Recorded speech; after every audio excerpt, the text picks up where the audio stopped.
chắc là bây connect cho mình năng nghe là cam bao nhiêu chỉ từ 4 từng ok bằng cho mình năng nghe là cam á hai cho ra dọc phía sau ăn lễต่อมาយកពាក្យថា scan QR code ហើយវានឹង pop up QR code យើងចូលនៅក្នុង Huawei Health App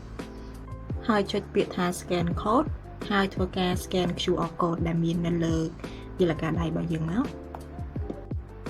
អញ្ចឹងដល់ពេលដែល scan រួចរាល់ហើយគឺទាំងអស់គ្នាធ្វើតាមការណែនាំនៅលើយន្តការដៃក៏ដូចជានៅលើទូរស័ព្ទដៃរបស់យើងអញ្ចឹងយើងចុចថា allow ណាហើយបន្ទាប់មកគឺយើងយកពាក្យថា yes ដើម្បីធ្វើការ confirm ហើយទាំងអស់គ្នារងចាំដើម្បីទូរស័ព្ទដៃហើយជាមួយនឹងនាឡិការបស់យើងធ្វើការ pairing បន្ទាប់មកយើងចុច agree ទៅលើ term and condition ហើយចុចយកពាក្យថា next បន្ទាប់មកយកពាក្យថា done អញ្ចឹងការភ្ជាប់របស់យើងគឺរួចរាល់ហើយសម្រាប់អ្នកដែលប្រើប្រាស់ទៅលើ app Strava គឺយើងអាច link account ជាមួយនឹង account Strava បានដូចគ្នា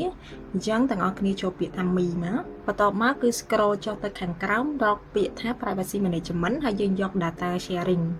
អញ្ចឹងទាំងអស់គ្នានឹងឃើញ option ដែលយើងអាច link ជាមួយនឹង app Strava បានអញ្ចឹងយើងចូលទៅ link account ទៅហើយ agree ជាមួយនឹង term condition របស់ Strava បន្ទាប់មកគឺទាំងអស់គ្នាវាយជាមួយនឹង email ហើយជាមួយនឹង password របស់ account Strava របស់ទាំងអស់គ្នាមក